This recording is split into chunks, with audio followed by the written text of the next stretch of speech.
എന്റെ പ്രിയപ്പെട്ട സുഹൃത്തുക്കളെ, നിങ്ങൾ എന്നെ കേട്ട് മുഷിഞ്ഞു കാണും. പക്ഷെ വിഴിഞ്ഞം തുറമുഖത്തെ പറ്റി ശരിയാണ്. ലോകത്തിലെ തന്നെ വളരെ താഴത്തിലുള്ള ഏതു തരം മദർഷിപ്പുകൾക്കും വന്നെടുക്കാവുന്ന ഒരു തുറമുഖമായി മാറിയിരിക്കുന്നു വിഴിഞ്ഞം. അപ്പൊ ഈ വിഴിഞ്ഞം തുറമുഖം വലിയ മദർഷിപ്പുകൾ, ലോകത്തെ ഏറ്റവും വലിയ മദർഷിപ്പുകൾക്ക് അടുക്കാൻ പറ്റുന്ന ഒരു തുറമുഖമായി മാറിയിരിക്കുന്നു എന്നുള്ളത് സന്തോഷകരമായ കാര്യമാണ്, എടുത്തു പറയേണ്ട കാര്യമാണ്. പക്ഷേ ഓർമ്മിക്കുക, അത് തുടങ്ങിയത് എന്നായിരുന്നു? 2000 മുതൽ, കരുണാകരന്റെ കാലം മുതൽ, ബഹുമാനപ്പെട്ട ദിവംഗതനായ മുഖ്യമന്ത്രി കരുണാകരന്റെ കാലം മുതൽ അതിനുള്ള ശ്രമങ്ങൾ നടന്നുകൊണ്ടിരുന്നു. അത് കഴിഞ്ഞിട്ട് 2015 അതായത് ഉമ്മൻചാണ്ടി മുഖ്യമന്ത്രി ആയിരിക്കെയാണ് അതിന്റെ തറക്കല്ലിട്ടത്. അപ്പൊ അതിന്റെ ക്രെഡിറ്റ് മുഴുവനും LDF എന്ന് പറഞ്ഞ്, അത് മാത്രമാണോ? അതിവിടെ തുടങ്ങും എന്ന് പറഞ്ഞ കാലം മുതൽ അത് പിന്നെ വലിയ അഴിമതിയാണ്, അതിവിടെ വരാൻ സമ്മതിക്കില്ല എന്ന് പറഞ്ഞ് പിന്നെ അതിനെതിരെ എല്ലാത്തര സമരങ്ങളും നടത്തി അതിനെ വൈകിപ്പിച്ച പിണറായി സർക്കാരാണ് ഇപ്പൊ അതിന്റെ പിതൃത്വം ഏറ്റെടുത്ത് വലിയ നേട്ടമായിട്ട് കാണുന്നത്. പക്ഷെ അപ്പോഴും ഒരു കാര്യമുണ്ട്, അത് നേട്ടം തന്നെയാണ്. കേരളത്തിന്റെ പിന്നെ ഫിസ്ക്കൽ ക്രൈസിസിന് അതൊരു വലിയ സഹായമാകും, അത് ഓവർകം ചെയ്യാൻ. അതുപോലെ തന്നെ ഇന്ത്യൻ ഇക്കോണമിയിലേക്കും വിഴിഞ്ഞം വഴി ഉണ്ടാകുന്ന വരുമാനം വലിയ തോതിലുള്ള വരുമാന വളർച്ചയുണ്ടാകും. അതിന് സമ്മതം, ശരിയാണ്. പക്ഷേ ആ വിഴിഞ്ഞം തുറമുഖത്തിന്റെ പേരിൽ അവിടുന്ന് മാത്രമല്ല, ജീവിതത്തിൽ നിന്ന് തന്നെ നിഷ്കാസിതരായ ആയിരക്കണക്കിന് ഫിഷർമെന്മാരുണ്ട്. അവർക്ക് വേണ്ടി ഗവൺമെന്റ് എന്ത് ചെയ്തു എന്നതുകൂടി ഒന്ന് ആലോചിക്കണം. പാർശ്വവൽക്കരിക്കപ്പെട്ടവരെ ചേർത്ത് പിടിക്കാനാണ് മാർക്സ് പറഞ്ഞിരിക്കുന്നത്.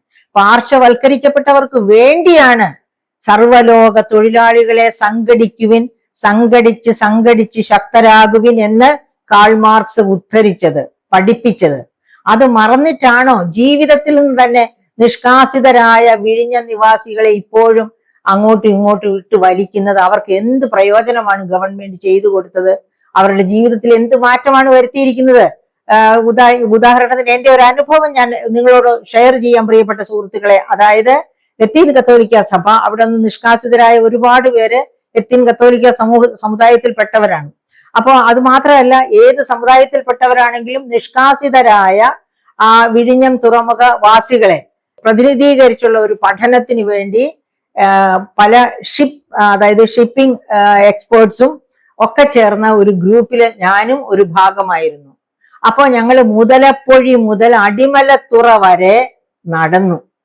ആ നടന്ന സമയത്ത് കണ്ട കാഴ്ചകള്, ആദ്യം തന്നെ എനിക്ക് വെട്ടിക്കളയാനുള്ളത് നരേന്ദ്രമോദി പറഞ്ഞ ഓപ്പൺ ഡെഫിക്കേഷൻ ഫ്രീ ഇന്ത്യ എന്നുള്ളതാണ്. ആ തീരദേശം മുഴുവനും ഡെഫിക്കേഷനും ഒക്കെ ആയിട്ട് വൃത്തികേടായിരുന്നു. അത് സത്യം പറഞ്ഞാല് വലിയ അലോസരം നമ്മുടെ മനസ്സിലുണ്ടാക്കി. വൃത്തിബോധമുള്ള ആരുടെയും മനസ്സിനെ അലങ്കോലപ്പെടുത്തും. പോട്ടെ, അതൊക്കെ കഴിഞ്ഞ് അവിടുത്തെ മനുഷ്യരുടെ ജീവിതം കണ്ടു തുടങ്ങിയപ്പോഴാണ് എനിക്ക് മനസ്സിലായത് ഈ ഓപ്പൺ ഡെഫിക്കേഷൻ, മലമൂത്ര വിസർജനം പുറത്തു നടത്തുന്നൊക്കെ എത്ര നിസ്സാരമായ കാര്യം, കഴുകിക്കളയാമല്ലോ. പക്ഷെ കഴുകിക്കളയാൻ പറ്റാത്ത സങ്കടങ്ങൾ, നമ്മൾ എത്ര ചേർത്ത് പിടിച്ചാലും നമുക്ക് മാറ്റിക്കളയാൻ പറ്റാത്ത, കുറയ്ക്കാൻ പറ്റാത്ത സങ്കടങ്ങൾ. ഒരു മനുഷ്യൻ നല്ല എല്ലാ വീടുകളും, ആ തീരദേശത്തുള്ള വീടുകളെല്ലാം പൊട്ടിപ്പൊളിഞ്ഞ്, അതായത് ഇങ്ങനെ കടലെടുത്ത് നശിച്ചുകൊണ്ടിരിക്കുക, നല്ല വീടുകൾ പണിതത്. അപ്പൊ ഒരു മനുഷ്യൻ കള്ളു കുടിച്ച് മദ്യപിച്ച് ലക്ക് കെട്ട് വീട്ടില് ഇങ്ങനെ അങ്ങോട്ടും ഇങ്ങോട്ടും നടക്കുന്നു. അപ്പൊ ഞങ്ങള് അതിന്റെ അടുത്തോടെ ചെന്ന് അകത്തേക്ക് ചെന്നപ്പോ ഈ വെള്ളം രാത്രിയാകുമ്പോഴോ അല്ലെങ്കിൽ തിരമാല അടിക്കുമ്പോഴോ വീടിനകത്തേക്ക് വെള്ളം കയറി വരും, കട്ടിലയിലൊക്കെ വെള്ളം കയറി വരും. എന്നിട്ട് ഇയാൾ മാത്രമേ ഉള്ളൂ. അപ്പൊ ഞാൻ ചോദിച്ചു, എന്തിനാ സഹോദര ഇങ്ങനെ മദ്യപിക്കുന്നത്? ഇതുകൊണ്ട് വീട് നന്നായി കിട്ടുമോ? അപ്പൊ ഒരു ജീവിതകാലം മുഴുവൻ ഞാൻ സമ്പാദിച്ചത് മുഴുവനുമാണ് ഇവിടെ വെച്ച് എന്റെ വീടായിട്ട് പണിതത്, അതിങ്ങനെ നശിച്ചുപോയി. എന്റെ മക്കളും ഭാര്യയും ഒക്കെ ബന്ധു വീട്ടിൽ ദൂരെ താമസിക്കുന്നു, ഞാൻ ഇവിടെ തന്നെ കിടന്നു മരിക്കാൻ തയ്യാറായി എന്നും പറഞ്ഞുകൊണ്ട് അയാള് പിച്ചും പേയും പറയുന്നത് കേട്ടപ്പോ, അപ്പൊ എന്നോട് അവിടെയുള്ള പല ആൾക്കാരും പറഞ്ഞു, ഇത് ഒന്നൊന്നും അല്ല മാഡം, ഒരുപാട് പേര് ഇതുപോലെ സങ്കടക്കടലിൽ കിടന്ന് ഉടലുകയാണ് എന്ന്. എന്നിട്ട് ഞങ്ങളൊക്കെ പിന്നെ ഞങ്ങളെ ആ കമ്മീഷന്റെ ഭാഗമായിട്ട് റിപ്പോർട്ട് കൊടുത്തപ്പോൾ പറഞ്ഞിരുന്നു, അവിടെ നിന്ന് നിഷ്കാസിതരായ ഓരോരുത്തർക്കും ഓരോ കോടി രൂപ, കാരണം അവർക്കിനി ആ തീരദേശത്ത് വീട് പണിയാനോ അല്ലെങ്കിൽ അവിടെ നിന്ന് അവർക്ക് കടലിൽ പോകാൻ പറ്റും. ഇപ്പോഴും നമുക്കറിയാം മുതലപ്പുഴയിൽ ഇപ്പോഴും പ്രശ്നങ്ങൾ നടന്നുകൊണ്ടിരിക്കുകയാണ്.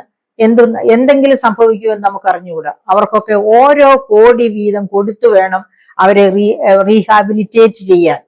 അതായത് ഗർഭസ്ഥ ശിശുവിന് പോലും 1 കോടി രൂപ എന്ന രീതിയിൽ കൊടുത്തു വേണം അവരെ റീഹാബിലിറ്റേറ്റ് ചെയ്യാൻ എന്നാണ് ഞാനൊക്കെ എഴുതി കൊടുത്തിരുന്നത്. പക്ഷെ ഇതുവരെ ഒന്നും സംഭവിച്ചിട്ടില്ല.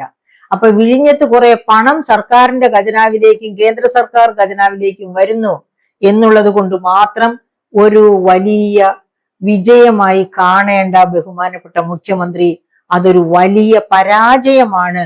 അവിടെ നിന്ന് നിഷ്കാസിതരായ ജനം അവരവരുടെ ജീവിതത്തിൽ നിന്ന് പോലും നിഷ്കാസിതരായിരിക്കുകയാണ്. അവരെ പുനരധിവസിപ്പിക്കുന്നത് വരെ, മാന്യമായി പുനരധിവസിപ്പിക്കുന്നത് വരെ വിഴിഞ്ഞം ഒരു വിജയമാണ് എന്ന് താങ്കൾക്ക് ഒരിക്കലും വീമ്പിളക്കാൻ പറ്റുകയില്ല. ആ മനുഷ്യരുടെ കണ്ണീര് താങ്കൾ കണ്ടിട്ടില്ല, അതുകൊണ്ടാണ് താങ്കൾക്ക് അതിന് പറ്റുന്നത്.